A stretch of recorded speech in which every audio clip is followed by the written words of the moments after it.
တော့မိတ်ဆွေတို့အားလုံးစဉ်းစားကြည့်ပါနိုင်ငံတနိုင်ငံတည်းကိုအလွယ်တကူဝင်ပြီးတော့အဲ့နိုင်ငံရဲ့တမရတရက်ကို2နာရီအတွင်းမှာဖမ်းဆီးနိုင်နေဆိုတဲ့ဖြစ်က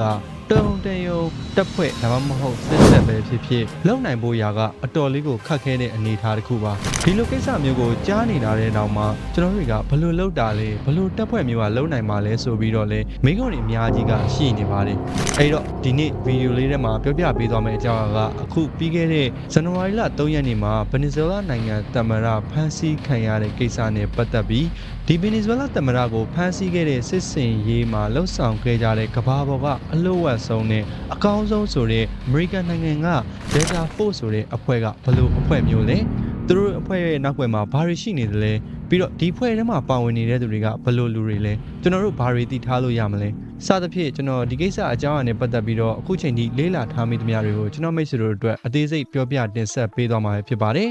မိတ်ဆွေတို့လည်းကျွန်တော်စမ်းအောင်ပဲဖြစ်ပါတယ်ခင်ဗျကျွန်တော်ရဲ့ဗီဒီယိုတိုင်းမှာကတိုင်းစတန်လေးတွေခွဲပြီးတော့တင်ဆက်ပေးတာဖြစ်တဲ့အတွက်ကျွန်တော်ရဲ့မိတ်ဆွေတို့ကပို့ပြီးတော့စိတ်ဝင်စားတဲ့အချက်တွေကိုလွယ်လင်းတကူရွေးချယ်ကြည့်ရှုနိုင်ပါတယ်ကဲအဲ့တော့ပြောနေကြတယ်ခုပဲစလိုက်ရအောင်ပါဗျအဲ့တော့ကျွန်တော်တို့အခုရက်ပိုင်းအားလုံးသိကြတဲ့အတိုင်းသတင်းတွေအရဆိုလို့ရှိရင်တော့ဒီ2026ခုနှစ်ဇန်နဝါရီလ3ရက်နေ့ကပဲအမေရိကန်နိုင်ငံဘက်ကနေပြီးတော့ဗင်နီဇွဲလားမြို့တော်ဖြစ်တဲ့ကာရာကတ်စ်ထဲအထိဝင်ပြီးတော့စစ်စင်ရေးတစ်ခုလှုပ်လိုက်တယ်ပေါ့နော်ဒီစစ်စင်ရေးက2နာရီပဲကြာမြင့်လိုက်တာဖြစ်ပြီးတော့ဗင်နီဇွဲလားတမရဖြစ်တဲ့မာဒူရိုကိုပါဖမ်းဆီးလိုက်နိုင်တယ်ဆိုတဲ့သတင်းကိုခဏအတွင်းမှာပဲအမေရိကန်ဘက်ကနေပြီးတော့ကြေညာလိုက်ခဲ့တာလည်းဖြစ်ပါတယ်ဒီသတင်းကိုလည်းအမေရိကန်သမ္မတဒေါ်နယ်ထရန့်ကိုယ်တိုင်ကနေပြီးတော့သူ့ရဲ့ Trust လူမှုကွန်ရက် social media ထပ်ပေါ်မှာတင်လိုက်တာပေါ့နော်ဟုတ်ပြီအဲ့တော့ဒီဗင်နီဇွဲလားသမ္မတဖြစ်တဲ့နီကိုလတ်မာဒူရိုကိုဖမ်းဆီးထိန်းသိမ်းဖို့ရာဒီစစ်စင်ရေးအတွင်းကတညထဲမှာပဲလှုပ်ဆောင်ခဲ့တာဖြစ်ပြီးတော့ကနေဦးအနေနဲ့သူတို့အမေရိကန်ဘက်ကနေပြီးတော့လေတပ်တွေအရင်ဝင်လာတယ်ပြီးတော့သူတို့ရှိမှရရှိထားတဲ့ CIA ကသတင်းအချက်အလက်တွေနဲ့အတူ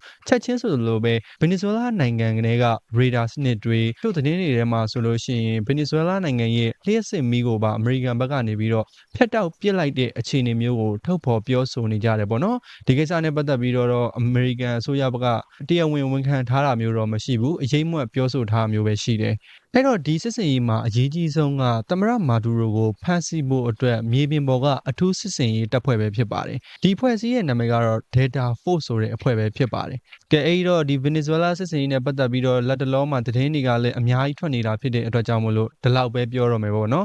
်အသေးစိတ်တော့ကျွန်တော်မပြောတော့ဘူးအဓိကအနေနဲ့ကျွန်တော်တို့ Delta Force ရဲ့အကြောင်းကိုကြည့်လိုက်ရအောင်ပါဟုတ်ပြီဒီ Delta Force ရဲ့တရားဝင်နာမည်ကတော့ First Special Force Operation Detachment ဖြစ်ပါတယ်ဒီဖွဲ့ကို American စစ်တပ်ထဲမှာဆိုလို့ရှိရင်တော့ Tier 1 Special Mission Unit ဆိုပြီးတော့လည်းခေါ်ဆိုကြပါတယ်ဗျဒီကမ္ဘာလုံးကလူတွေကဒီ Delta Force နဲ့ပတ်သက်ပြီးတော့အကြမ်းမြင်သိရှိထားတာကလူသိရှင်ကြားမလုပ်ဘူးအထူး mission တွေအတွက်ပဲအသုံးပြုတယ်ပြီးတော့ဒီအဖွဲ့ကိုတာမန်စစ်ပွဲတွေမှာလုံးဝအသုံးမချဘူးဆိုတာပါပဲဗျဒီ Delta Force တပ်ဖွဲ့က1989ခုနှစ်မှာ Colonel Charles Belwick ဆိုတဲ့လူကတည်ထောင်ခဲ့တာလည်းဖြစ်ပါတယ်။ဒီလူက British SAS Special Air Service မှာအလုပ်လုပ်ဖူးတဲ့လူတစ်ယောက်ဖြစ်တယ်လို့အမေရိကန်နိုင်ငံမှာလည်းလှုပ်ဝက်ပြီးလှည့်မြန်မယ်ပြီးတော့တိတိကျကျနဲ့စွမ်းဆောင်ရည်ပြည့်ဝတဲ့အဖွဲ့တစ်ဖွဲ့လိုအပ်တယ်ဆိုပြီးတော့သူကတွေးတောပြီးတော့ဒီအဖွဲ့ကိုဖွဲ့လိုက်တာပေါ့နော်။ဒီလိုနဲ့ဒီဖွဲ့စည်းကြီးကိုဖွဲ့စည်းပြီးသွားတဲ့အချိန်ကနေစပြီးတော့ Delta Force ဆိုတာကလှုပ်ဝက်ပြီးတော့လှင်မြန်နဲ့ဝင်ဖမ်းမယ်ဒီ mission တွေကနေပြီးတော့အသက်ရှင်လေးရထွက်လာပြီးတော့ဘယ်သူမှမသိအောင်ခြေအားဖြောက်နေတဲ့အဖွဲ့တစ်ခုလည်းဖြစ်ပါတယ်ဟုတ်ပြီဒီ Delta Force ဆိုတဲ့အဖွဲ့ကြီးကိုဖွဲ့စည်းထားတယ်ဆိုတော့သူတို့ရဲ့တီနီယာစကန်ဆိုင်ရာဆိုလို့ရှိရင်တော့ North Carolina ရဲ့ Fort Bragg မှာတည်ရှိတာဖြစ်ပြီးတော့ Joint Special Operation ရဲ့လက်အောက်မှာအလုပ်လုပ်ကင်ကြတဲ့အဖွဲ့အစည်းတစ်ခုဆိုပြီးတော့လေသူတို့ရဲ့ဖော်ပြချက်တွေအရတော့သိရတယ်ပေါ့နော်ဒီနေရာမှာကျွန်တော်မိတ်ဆွေတို့တော်တော်များများမှားနေကြမယ်အချက်တစ်ခုရှိပါတယ်ကျွန်တော်တို့က American ရဲ့အထူးတပ်ဖွဲ့လို့ပြောလိုက်တာနဲ့ Navy SEAL ကိုတွားပြီးတော့မြင်တယ်ပေါ့နော်တကယ်တော့မဟုတ်ပါဘူးကျွန်တော်တို့နိုင်ငံကသမ္မတဒါမှမဟုတ်အရေးကြီးတဲ့ missionတွေကဲထုတ်ရတော့မယ့်အခြေအနေတွေမှာအသုံးပြုတာကတော့ဒီ Delta Force ဆိုတဲ့အထူးတပ်ဖွဲ့ကိုပဲအသုံးပြုတာဖြစ်ပါတယ်အဲ့တော့ Navy SEAL ဆိုတာကကျွန်တော်တို့စစ်မြေပြင်တွေမှာအသုံးပြုတယ်ပြီးသွားလို့ရှိရင်စခန်းသိမ်းတိုက်ပွဲတွေဒီလိုစတဲ့နေရာတွေမှာစစ်တိုက်တဲ့နေရာမှာပေါ့နော်အဓိကအသုံးပြုတဲ့အဖွဲ့ပါဒီ Delta Force ဆိုတဲ့အဖွဲ့ကကြတော့အခုလိုမျိုးလှုပ်ဝက်လှုပ်ဆောင်ပြီးတော့လှင်မြန်နဲ့လောက်ရမယ့် mission တွေအဓိကအနေနဲ့လူဖမ်းရမှာမျိုးပေါ့နော်အခုလိုမျိုးမိုးရခေါင်းဆောင်တို့ဘာတို့ဒီလိုမျိုးစသဖြင့်ဖမ်းဆီးမဲ့အခြေအနေတွေအကြမ်းဖက်မှုတိုက်ဖြတ်ရေးအခြေအနေတွေမှာသုံးပြုတဲ့အဖွဲ့ဆိုတာကိုကျွန်တော်မိတ်ဆွေတို့ခွဲခြားပြီးတော့သိဖို့တော့လိုအပ်ပါတယ်ဗျအဲ့တော့ Delta Force ကပြန်အားဖြင့်အခုလိုမျိုးအကြမ်းဖက်သမားတွေကိုဖမ်းဆီးတာမျိုးဖြစ်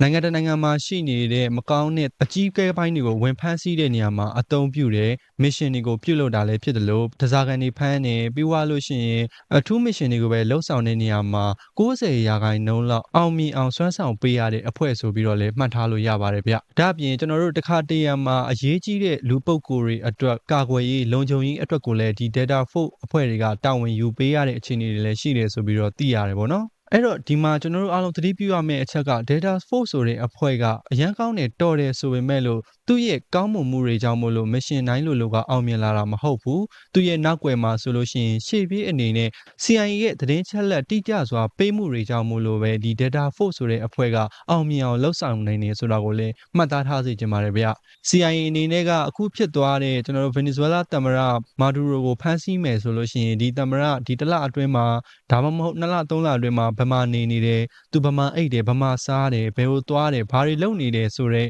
သတင်းအချက်လက်အစအဆုံးကိုအချိန်နဲ့အမျှတိတိကျကျဆိုလို့ဒီသတင်းတွေအားလုံးကိုစုဆောင်းပေးထားတာဖြစ်ပြီးတော့လုံခြုံရေးတပ်ဖွဲ့ဝင်ဘယ်လောက်ရှိလဲစစ်သားအရေအတွက်ဘယ်လောက်ရှိတယ်တွေကအစဒီ Data Force အဖွဲ့ကိုသတင်းပေးပြီးတော့မှဒီ mission ကိုအောင်မြင်အောင်ဆောင်ရွက်ရတာလည်းဖြစ်ပါတယ်ဗျအဲ့တော့ဒီဖြစ်စဉ်မှာထောက်ပြနေတာက mission တစ်ခုအောင်မြင်ဖို့အတွက်ကကျွန်တော်တို့လက်နက်တွေကျွမ်းကျင်မှုတွေထက်သတင်းအချက်လက်ကပို့ပြီးတော့အရေးကြီးတယ်ဆိုတာပါပဲဗျကဲဟုတ်ပြီအဲ့ဆိုလို့ရှိရင်ကျွန်တော်တို့ Data Force အဖွဲ့ဝင်တယောက်ဖြစ်ဖို့ဒါမှမဟုတ် Data Force အဖွဲ့သားတယောက်ကဘယ်လိုမျိုးစွမ်းဆောင်ရည်တွေရှိရမလဲဆိုလို့ရှိရင်တော့ Ranger တယောက်တာမန်စစ်သားတယောက်ကဒီလိုမျိုး Data Force အထူးတပ်ဖွဲ့ဝင်တယောက်မဖြစ်နိုင်ဘူးဘိုးလောင်းအဆင့်ဒါမှမဟုတ်အထူးလေ့ကျင့်ရေးနဲ့စစ်စင်ရေးတွေမှာအမြဲတမ်းလိုအတွေ့အကြုံရှိပြီးပါဝင်နေဘူးတဲ့လူတယောက်ကဖြစ်နိုင်တယ်ပေါ့နော်ဒါပေမဲ့ဒီလိုလူတွေဆိုရင်တော့မှသူတို့သတ်မှတ်ထားတဲ့ selection corps ဆိုတဲ့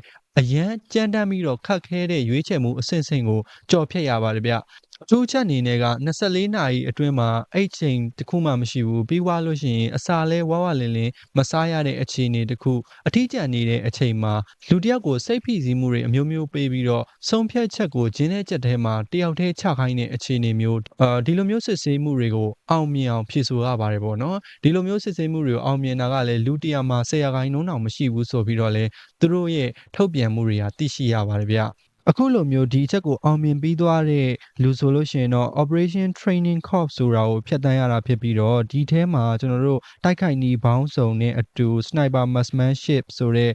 ဒီလူတယောက်တည်းကပဲလက်ဖြောက်သက်သားလည်းဖြစ်ရမယ်ပြီးရင်ဘာသာစကားလေးလည်းအများကြီးကျွမ်းကျင်ရမယ်နောက်တစ်ချက်အနေနဲ့ကတော့ Destroy and Uncover ဆိုတဲ့ mission ထမ်းဆောင်ပြီးနောက်မှာလုပ်ရမယ့်လုပ်ငန်းစဉ်တစ်ခုဖြစ်တဲ့ရုပ်ဖြတ်ပြီးတော့လူတွေကြားထဲမှာပြောင်းအောင်နေနိုင်တဲ့စွမ်းဆောင်ရည်တစ်ခုကိုလည်းလေ့ကျင့်ရမယ်ပြီးသွားလို့ရှိရင်စက်တက်ရင်နေဖြစ်တဲ့ကားဆိုင်ကယ်ကျွန်တော်တို့လေယာဉ်ပြန်ဒါမှမဟုတ်တင့်ကားတွေစစ်လက်နက်ပစ္စည်းစုံကိုလည်းကင်တွယ်နိုင်ပြီးတော့စစ်ဘက်ဆိုင်ရာစက်ပစ္စည်းတွေကိုလည်းအကုန်မောင်းနှင်နိုင်သူဖြစ်ရမယ်နောက်ဆုံးအဆင့်အနေနဲ့ကတော့ကျွန်တော်တို့ medical ဆိုတဲ့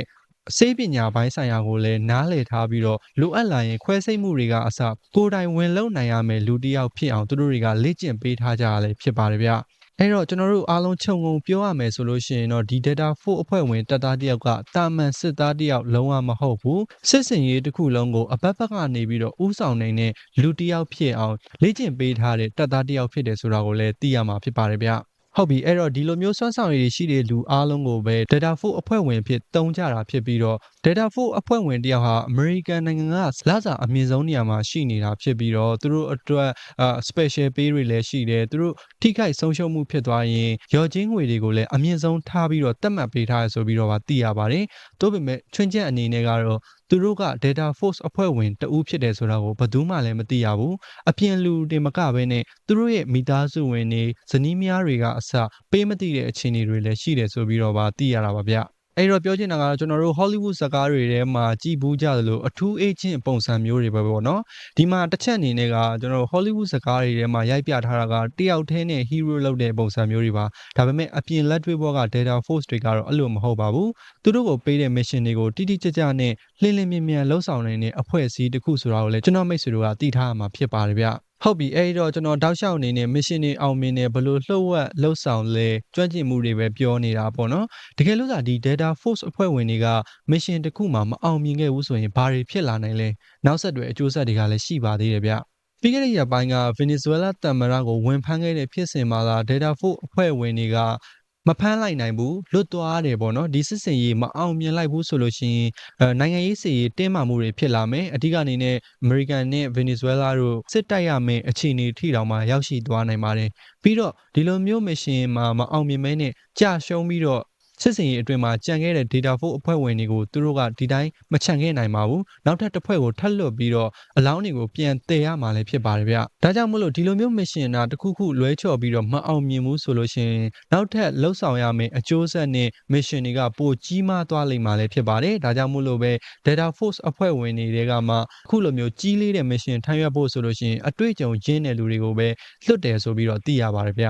ဟုတ်ပြီဒါတွေအားလုံးကတော့ data force ရဲ့အကြောင်းအရာတွေပဲဖြစ်ပါတယ်နောက်ဆုံးအနေနဲ့အခုလက်တလောသတင်းကြောက်တွေနဲ့ခြုံငုံပြီးတော့နိုင်ငံတိုင်းလိုသတင်းမီဒီယာပိုင်းတိုင်းလိုကပြောနေကြတာကအခုလိုမျိုးလှုပ်သွားတဲ့ဖြစ်စဉ်စစ်စင်ရေးကတရားဝင်လာပေါ့နော်အမေရိကန်ဘက်ကနေပြီးတော့ဗင်နီဇွဲလားကိုနိုင်ငံထဲထိဝင်ပြီးတော့သမ္မတတယောက်ကိုအခုလိုမျိုးဖမ်းလို့ရသလားပေါ့နော်ဒီမေးခွန်းကလည်းအရေးကြီးပါတယ်ဗျကျွန်တော်တို့လူတိုင်းအားလုံးလိုနိုင်ငံတိုင်းလိုမှာသူတို့ရဲ့အချုပ်ချာအာဏာဆိုတာရှိပါတယ်အဲ့တော့နိုင်ငံတနိုင်ငံနဲ့တနိုင်ငံကြားထဲမှာတခြားနိုင်ငံကနေပြီးတော့ကိုယ်နိုင်ငံတွေကိုသူတို့စစ်သားတွေဝင်လာပြီးတော့လှုပ်ချင်တိုင်းလှုပ်လို့မရဘူးဆိုတဲ့အခြေအနေတွေလည်းရှိတယ်ပေါ့နော်အခုအချိန်မှာအမေရိကန်ဘက်ကနေပြီးတော့ဒီလိုစစ်စင်ရေးတွေကိုလှုပ်ဆောင်ပြီးတော့သတင်းစာရှင်းလင်းပွဲမှာထုတ်ပြန်တာက self defense national security threat ဆိုတဲ့အကြောင်းပြချက်နဲ့ပြန်ရှင်းထားတယ်ပေါ့နော်ဗင်နီဇွဲလားသမ္မတမာဒူရိုကမွေးစေဝါတွေနဲ့ပတ်သက်နေတယ်ပြီးတော့အမေရိကန်နိုင်ငံတွေကိုတင်ပို့နေတဲ့တပ်တွေလည်းသူ့မှာရှိနေတယ်ဆိုတဲ့အချက်လက်နဲ့ပဲအခုလိုမျိုးကင်တွယ်သွားတာပါအခုလိုမျိုးအခြေအနေတွေဖြစ်ရတဲ့တိုင်းမှာဒီလို reason တွေကရှိစမြဲဖြစ်ပြီးတော့ဒီလူကိုမဖမ်းရင်နောက်လာမယ့်အနာဂတ်မှာကဘာပေါ်ကလူတွေအားလုံးအတွက်စိုးကျိုးဖြစ်နိုင်မယ်ဆိုတဲ့အကြောင်းပြချက်တွေပဲဖြစ်ပါတယ်ဒါကြောင့်မို့လို့ပဲဒီစစ်စင်ရေးတွေကိုနိုင်ငံတချို့ကနေပြီးတော့တရားမဝင်နဲ့ဝင်ရောက်စစ်စင်ရေးလို့ထင်မြင်ကြတာဖြစ်ပြီးတော့နိုင်ငံတချို့ကတော့ကမ္ဘာလုံခြုံရေးအတွက်မဖြစ်မနေလိုအပ်တဲ့အရေးယူမှုလို့လည်းမြင်နေကြတာလည်းဖြစ်ပါတယ်။ဒါကြောင့်မို့လို့ရှင်းရှင်းပြောရမယ်ဆိုလို့ရှိရင်တော့ဒီ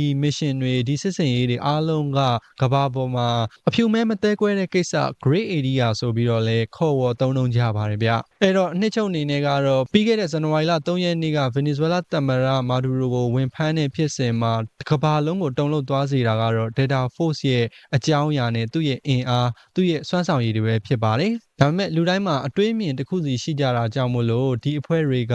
တကယ်ပဲကမ္ဘာပေါ်ကလူတွေအတွက်ကာကွယ်ပေးနေတဲ့အဖွဲ့တွေလားဒါမှမဟုတ်အင်အားကြီးနိုင်ငံတွေရဲ့တုံးနေတဲ့လက်နက်တစ်ခုလားဆိုပြီးတော့ထင်မြင်ချက်တွေအများကြီးရှိနေတာကတော့မလွဲဧကန်ပါပဲဗျ။အဲ့တော့မိတ်ဆွေတို့ကရောဘယ်လိုထင်မြင်မိလဲမိတ်ဆွေတို့ရဲ့ထင်မြင်သုံးသပ်ဝေဖန်မှတ်ချက်တွေကိုလည်းအားမနာတဲ့ဒီဗီဒီယိုလေး comment လေးမှာမှတ်ချက်ပြုရေးပေးသွားနိုင်ပါတယ်အခုကျွန်တော်ပြောခဲ့သမျှကတော့ကျွန်တော်လေးလာထားမိသမျှအကြောင်းအရာတွေပဲဖြစ်တဲ့အတွက်ကြောင့်မို့လို့လိုအပ်ချက်တွေနဲ့မပြည့်စုံမှုတွေရှိသွားခဲ့လို့ရှိရင်တော့နားလည်ပေးကြဖို့အတွက်ကိုလည်းတောင်းပန်ချင်ပါတယ်ဗျအဲ့တော့မိတ်ဆွေတို့ကကျွန်တော်ဆက်အောင်ပဲဖြစ်ပါတယ်နောက်ထပ်ဗီဒီယိုမှာကျွန်တော်တို့နောက်ထပ်အကြောင်းအရာတစ်ခုနဲ့တကွပြန်လည်ဆုံတွေ့ကြအောင်ပါဗျအားလုံးပဲ see you ပါ